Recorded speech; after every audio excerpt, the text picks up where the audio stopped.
네, 오늘 보실 하나님의 말씀은 고린도전서 5장 1절부터 5절입니다. 고린도전서 5장 1절부터 5절입니다. 제가 가진 신약성경 267쪽에 있습니다. 제가 봉독하겠습니다. 너희 중에 심지어 음행이 있다함을 들으니 그런 음행은 이방인 중에서도 없는 것이라. 누가 그 아버지의 아내를 취하였다 하는도다. 그리하고도 너희가 오히려 교만하여져서 어찌하여 통한이 여기지 아니하고 그 일 행한 자를 너희 중에서 쫓아내지 아니하였느냐. 내가 실로 몸으로는 떠나 있으나 영으로는 함께 있어서 거기 있는 것 같이 이런 일 행한 자를 이미 판단하였노라. 주 예수의 이름으로 너희가 내 영과 함께 모여서 우리 주 예수의 능력으로 이런 자를 사탄에게 내주었으니 이는 육신은 멸하고 영은 주 예수의 날에 구원을 받게 하려 함이라. 아멘. 오늘은 사랑하면 쿨할 수 없습니다. 사랑하면 쿨할 수 없습니다. 라는 제목으로 말씀을 전하겠습니다. 이제 드디어 고린도전서의 첫 번째 주제였던 분열의 문제를 마치고 새로운 주제로 넘어왔습니다. 이 5장에서는 이제 새로운 주제를 다루고 있는데요. 바로 교인을 징계하고 특별히 출교하는 문제입니다. 여기서 출교라 함은 어떤 교인이 심각한 죄를 저지르고 회개하지 않을 때 그 교인을 교회 밖으로 내쫓고 교제를 끊는 것을 말합니다. 오늘 본문은 교회 내에서 심각한 죄가 드러났을 때 그걸 어떻게 다뤄야 하는지를 우리에게 보여주고 있습니다. 이제 1절 오늘 본문 함께 보고 몇 가지로 적용하겠습니다. 이제 1절 보겠습니다. 너희 중에 심지어 음행이 있다함을 들으니 그런 음행은 이방인 중에서도 없는 것이라. 누가 그 아버지의 아내를 취하였다 하는도다. 이 고린도 교회가 자기들이 그렇게 영적이고 지혜롭다고 잘난 척을 했잖아요. 그런데 그들의 실상은 어떠했습니까? 어떤 일이 일어났습니까? 교인이라고 하는 남자가 자기의 계모를 자기 부인이나 첩으로 삼았다고 합니다. 당시 그 남성의 아버지가 살았는지 죽었는지 모르겠지만 살았든 죽었든 이게 말이 안 되는 일이 아니지 않습니까? 이 사도 바울도 뭐라고 합니까? 심지어 이방인도 불신자는 그렇게 살지 않는다고 경악을 하고 있잖아요. 현대 문화가 얼마나 성적으로 문란합니까? 그런데 이 문화에서도 이런 관계는 도무지 용납이 안 되죠. 당시 그리스 문화도 마찬가지였습니다. 굉장히 문란했지만 이런 근친 관계는 용납을 할 수 없었습니다. 성경도 근친과의 관계를 엄히 금하고 있지 않습니까? 사형죄로 다스리라고 했습니다. 그러니까 누가 봐도, 하나님이 보셔도, 심지어 불신자가 봐도 이건 너무나도 추악한 죄예요. 그런데 여기서 우리가 물어야 할 질문이 있습니다. 그게 뭐냐면 과연 진정한 크리스천도, 예수님을 진짜 믿는 사람도 이런 짓을 할 수 있냐 하는 것입니다. 정말 이런 짓을 할 수 있습니까, 여러분? 만약에 우리 교회에 이런 일이 일어난다 생각해 보십시오. 이 생각만 해도 끔찍하지 않습니까? 근데 그런 일이 일어나면 당연히 이런 질문을 하게 될 거예요. 저 사람이 정말 크리스천이 맞나? 그런데 거기에 대한 질문은 그럴 수 있다예요. 충분히 그럴 수 있다입니다. 성경을 보십시오. 구약을 보십시오. 야곱의 첫째 아들이었던 르우벤이 무슨 짓을 합니까? 자신의 계모였던 아버지의 첩인 비라와 통관을 하지 않습니까? 오늘 나온 이 남자와 비슷합니다. 물론 여기 나온 이 남자는 아예 대놓고 자기 계모와 살았다는 점에서 훨씬 더 심각하긴 합니다. 또 다윗을 보십시오. 그렇게 믿음 좋은 다윗이 어떤 짓을 합니까? 유부녀와 통관을 하고 그것을 감추기 위해서 그 남편을 교사를 합니다. 얼마나 악합니까? 우리가 다윗을 좋아하고 선망하지만 여러분이 우리아의 가족이었다 생각해 보십시오. 우리아가 내 자식이고 내 형제예요. 그럼 다윗 같은 폭군이 없는 거예요. 그렇게 나쁜 놈이 없는 거예요. 그리고 교회를 봐도 오늘 본문에서 나오는 막장까지는 아니지만 수많은 막장을 봅니다. 기혼자인 성가대원들끼리 바람이 나지를 않나? 교회 청년끼리 관계를 맺어서 혼전 임신하지 않나? 거기다가 그 임신한 아이를 죽여서 살인죄를 저지르질 않나? 성적인 죄만 있습니까? 아니에요. 교회 내에서 서로 멱살을 잡고 고성을 지르며 싸우지 않나? 그건 또 귀엽습니다. 죽인다고 칼부림을 하지 않나, 교회에서.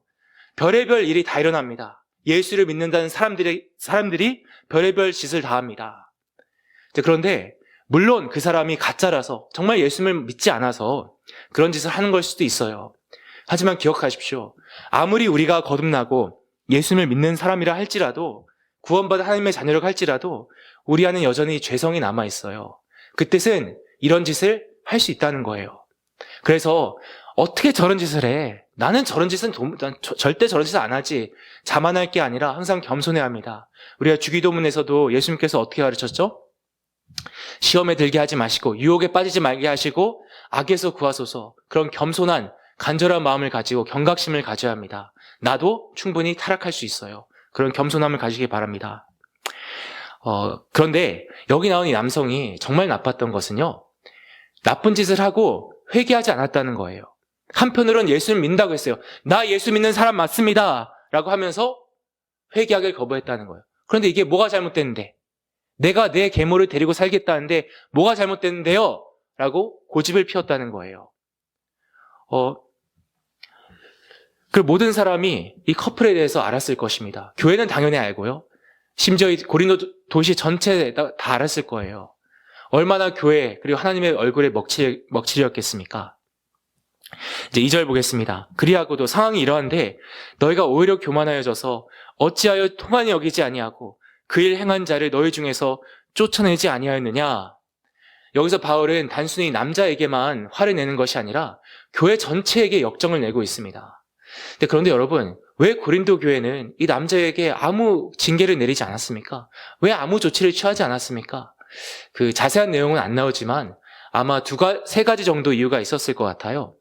첫째로는 누군가의 그 허물을 대놓고 지적하고 드러내서 그걸 싸우는 게 쉽지 않습니다. 인간은 갈등을 피하고 싶은 습성이 있기 때문에 웬만하면 이제 피하고 싶어 하잖아요. 이거는 보통 문제가 아니지 않습니까? 도대체 어디서부터 뭘 어떻게 건드려야 할지 모를 정말 핵폭탄 같은 문제잖아요. 둘째로는 어차피 예수 그리스도의 은혜로, 예수의 십자가, 예수의 그 공로로 구원받는 것이니까 거기까지 맞습니다. 그러니까 이렇게 살아도 상관없다고 생각했는지 모르겠어요. 뭐 어때? 그냥 예수님 믿는 데잖아. 그럼 구원받았잖아. 그러니까 넘어가자. 그런데 우리가 정말 예수의 십자가를 안다면 예수님께서 날 위해서 나 때문에 십자가에서 피를 흘리시는 모습을 우리가 정말 본다면 절대 그렇게 생각할 수 없죠. 죄를 져도 괜찮아요? 괜찮지 않습니다. 죄를 질 때마다 아파야죠. 부끄러워야죠. 죄송해야죠. 애통해야죠. 그리고 셋째로 이게 좀 컸던 것 같은데요. 제 추측으로. 그렇게 무조건적으로 품어주는 게 형제 사랑이라고 생각했던 것 같아요. 그러면서 자랑했겠죠. 우리처럼 사랑이 많은 교회가 있으면 나와보라 그래. 이렇게 자기 계모와 사는 인간도 우리가 품어주잖아? 우리만큼 사랑이 넘치는 교회는 없어. 라고 자랑했던 것 같아요. 이제 바울이 교만했다고 하잖아요, 이들이. 그런데 바울은 뭐라고 합니까? 두 가지를 말해요. 첫째로, 왜 애통하지 않냐고 합니다. 왜 애통하지 않냐고. 하나님의 교회에 이런 참람한 일이 일어났고, 이 형제라는 사람이, 예수를 믿는다는 사람이 회개하기를 거부하고 있는데 당연히 아파했어야죠. 당연히 절규했어야죠.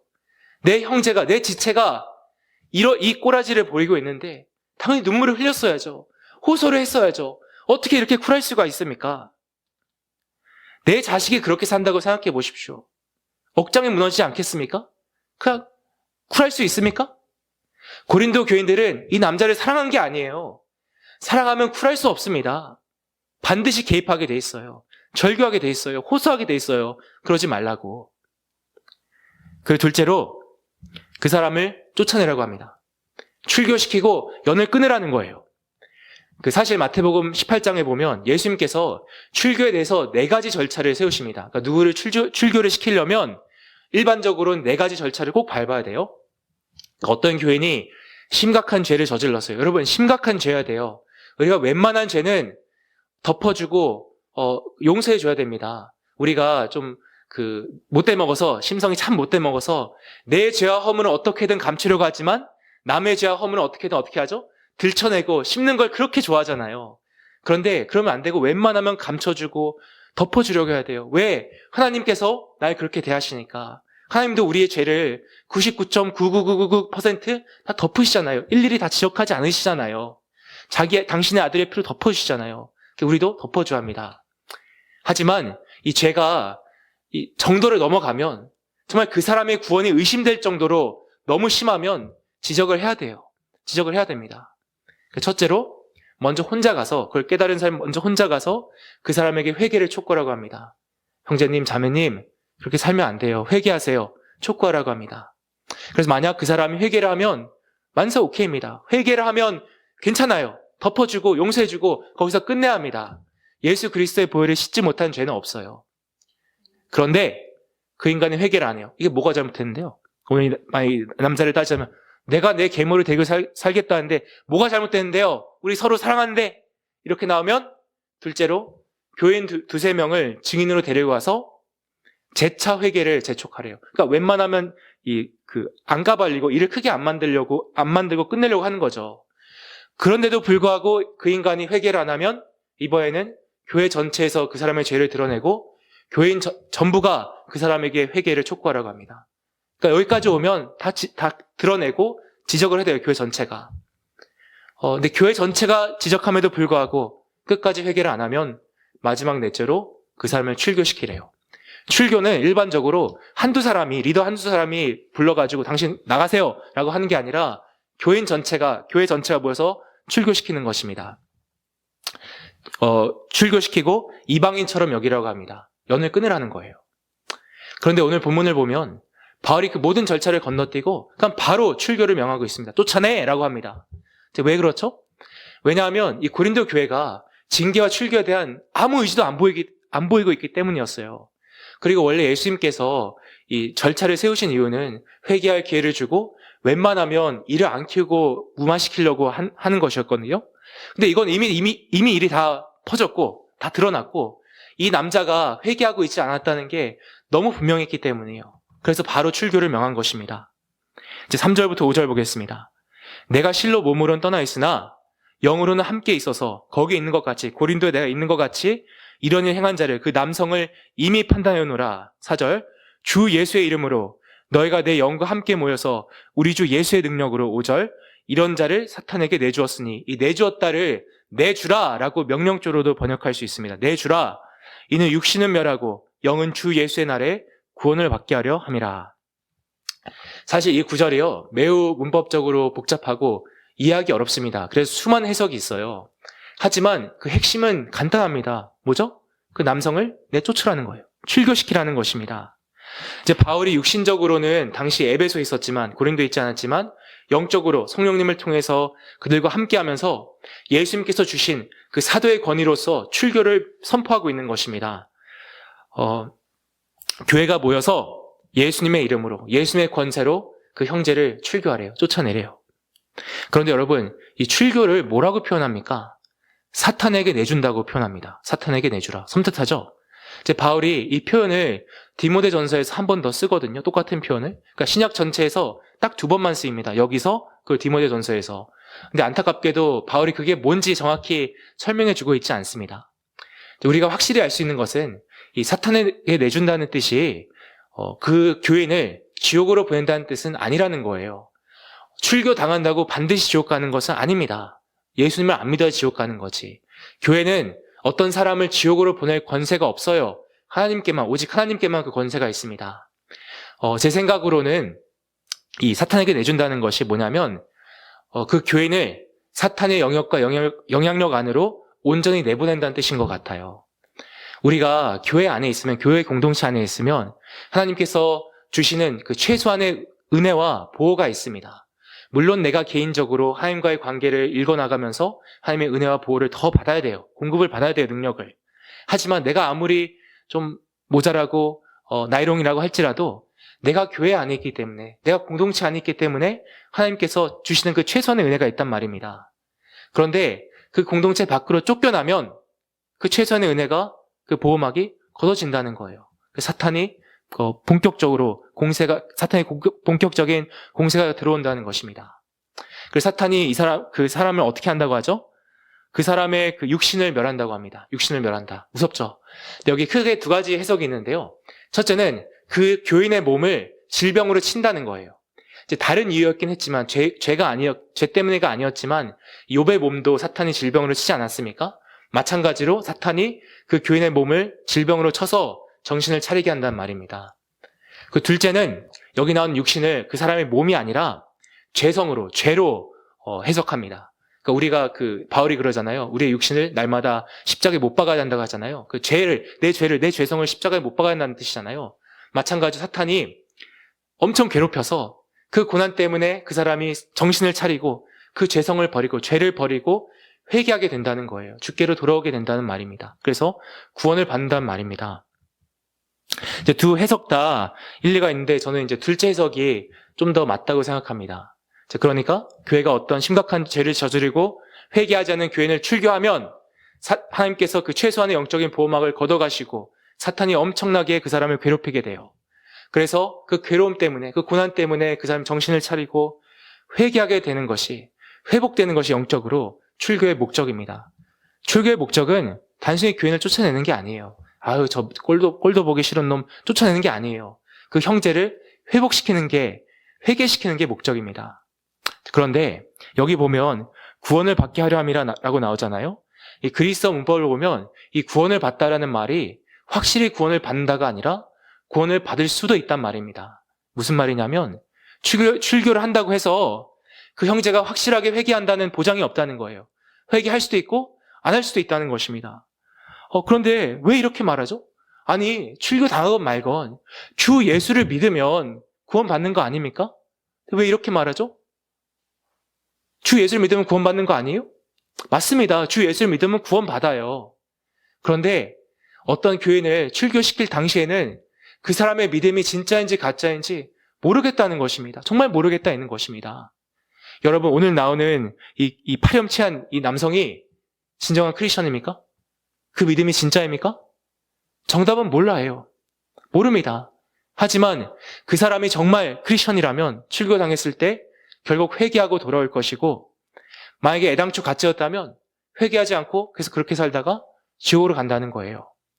그래서 이 교회가 출교를 시킬 때 이 출교의 가장 중요한 기능 중 하나는 뭐냐면 그 교인에게 확실하게 선을 그어주는 것입니다. 너 회개하지 않고 계속 그렇게 살면 너의 믿음이 애당초 가짜일 수 있어. 너가 예수를 믿는다고 입술로 고백한다 그래서, 너가 세례 받았다 그래서 자만하지 마, 자신하지 마. 너의 모습을 보면 심히 의심스러워. 너 회개하지 않으면 너 진짜 지옥 갈 수 있어. 그러니까 너 회개해야 돼.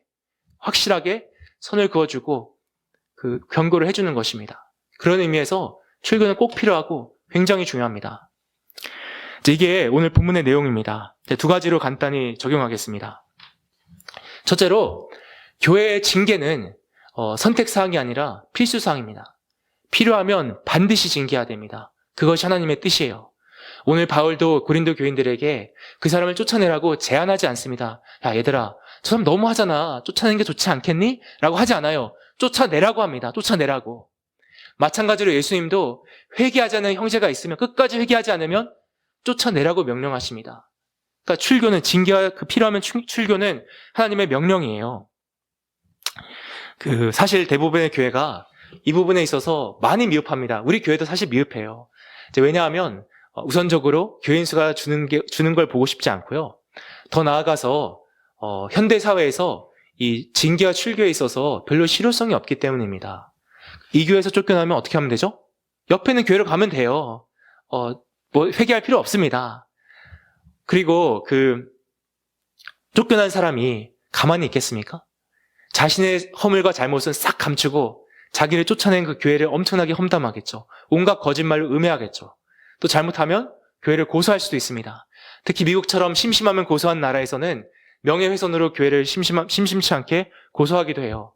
그래서 징계를 할 때는 조심히 잘 지혜롭게 해야 됩니다. 안 그러면 오히려 당합니다, 교회가.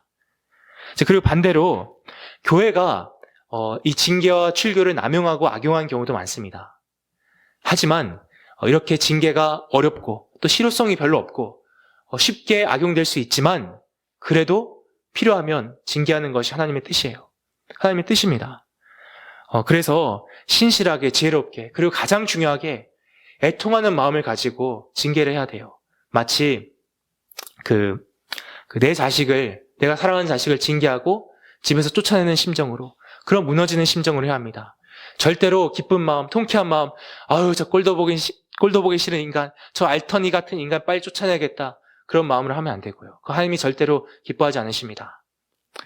둘째로, 사실 징계야말로 그 사람을 사랑하는 거예요. 징계야말로 사랑입니다. 많은 자유주의 신학자들과 목사들이 오늘 본문에서 바울의 신라를 비판합니다. 아니, 형제를 사랑하고 품어줘야지 어떻게 이렇게 매몰찰 수 있냐고.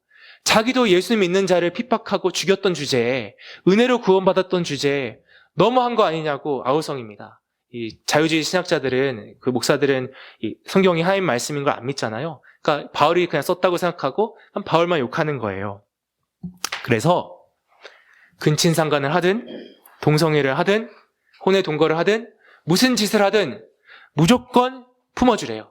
절대로 회개를 촉구하지 말고 그거 잘못됐다고 하지 말고 무조건 용납해 주래요. 그게 사랑이래요. 많이 들어보셨죠? 그런데 여러분, 사실 그렇게 무조건적으로 품어주는 것이야말로 그 사람을 미워하는 것입니다. 보십시오. 물론 우리가 믿음으로 구원받습니다. 믿음으로만 구원받아요. 내 공로가 아니라 오직 예수님의 공로로만 구원받잖아요. 내가 천국 가냐 지옥 가냐에 있어서 심판대 앞에 섰을 때 내가 이 땅에서 어떻게 살았느냐, 내가 얼마나 기도 많이 했고 헌신 많이 했고 그건 전혀 중요하지 않습니다. 딱 하나만 보세요. 뭐냐? 너가 내 아들 예수 그리스도를 믿었느냐 안 믿었느냐, 그 믿음 하나만 보세요. 하지만 내 믿음이 진짜라면, 내가 정말 예수님을 믿는다면 부족하지만 반드시 변하게 돼 있습니다. 왜? 내 안에 성령이 있기 때문에, 내가 거듭났기 때문에. 성령이 그 안에 없으면 예수 믿는 사람이 아니라 그랬습니다. 크리스천이 아니라 그랬어요. 성령이 있으면 반드시 시간이 지나면 변하게 돼 있어요. 이제 그렇기 때문에 내가 예수님을 믿었다고 하는데, 믿는다고 하는데 아무리 시간이 지나도 변화가 없다?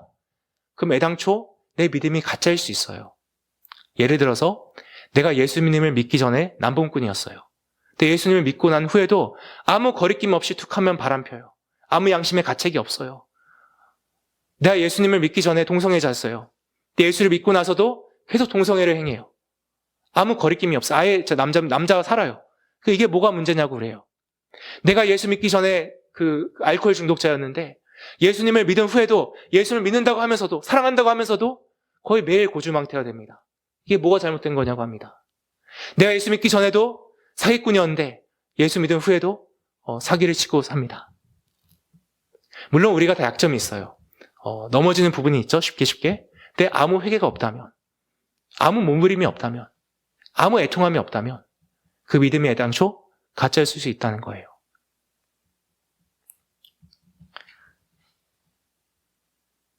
그래서 여기 교회의 징계, 그 출교가 그런 사람에게 확실하게 말해주는 것은, 아까 말씀드렸잖아요. 너 회개하지 않으면, 너 계속 그렇게 살면 너 애당초 가짜였을 수 있어. 그럼 지옥 가는 거야. 너 지옥 가는 거야. 너 그러니까 회개해야 돼. 제발 회개해야 돼. 라고 경고해 주는 것입니다. 그래서 출교야말로 사랑의 호소예요.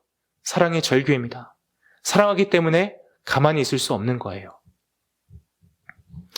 하지만 그 사람이 어떻게 살든, 근친을 하든 동성애자로 살든 무조건 품어주고 괜찮다는 것은 그 사람을 속이는 거예요. 괜찮아. 너 예수님 믿잖아. 너 세례 받았잖아. 그럼 너 천국 가는 거야. 뭘 걱정해. 근데 여러분, 그 사람이 만약 가짜였어요? 그 믿음이? 그럼 어떻게 해요? 거짓된 확신을 주는 거 아닙니까? 오히려 교회가 그 불신자를, 자기 진짜라고 생각하는 가짜를 지옥으로 가도록 내버려 두는 것입니다. 그게 얼마나 무정하고 매정하며 무책임합니까? 그 사람을 사랑하지 않는 거죠. 사랑하지 않으니까 상관하지 않는 거죠. 그렇지 않습니까? 기억하시기 바랍니다. 그 징계와 출교의 목적은 그 형제의 회개와 회복이에요. 영혼의 구원입니다. 잠언에 면책이 대놓고 책망하는 것이 숨은 사랑보다 낫다고 했습니다. 무조건 품어주는 게 사랑이 아니에요. 우리가 정말 웬만하면 다 품어주고 용서하려고 해야 되지만, 특히 회개하면 무조건 용서해야 돼요. 그 회개하지 않고 너무 선을 넘어가면 징계를 해야 합니다. 그게 사랑이에요.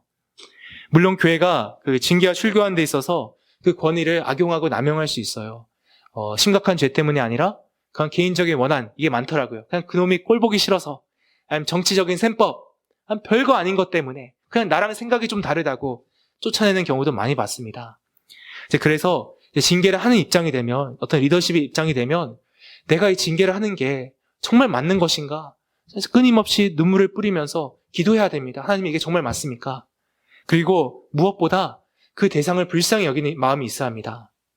하지만 징계 자체는 하나님의 명령이며 징계야말로 그 형제를, 그 자매를 사랑하는 것입니다. 반드시 징계해야 돼요. 필요하면. 오늘 말씀을 돌아보면서 내 삶에도 회개해야 하는 부분이 있지 않나 돌아봤으면 좋겠고요. 또 필요할 경우 형제를 지혜롭게 잘 징계할 수 있는 그 지혜와 용기와 무엇보다 사랑을 달라고 간구하시기 바랍니다. 기억하시기 바랍니다. 사랑하면 쿨할 수 없어요. 아버지께 정말 서로를 사랑할 수 있는 그런 마음을 부어달라고 간구하시기 바랍니다. 기도하겠습니다.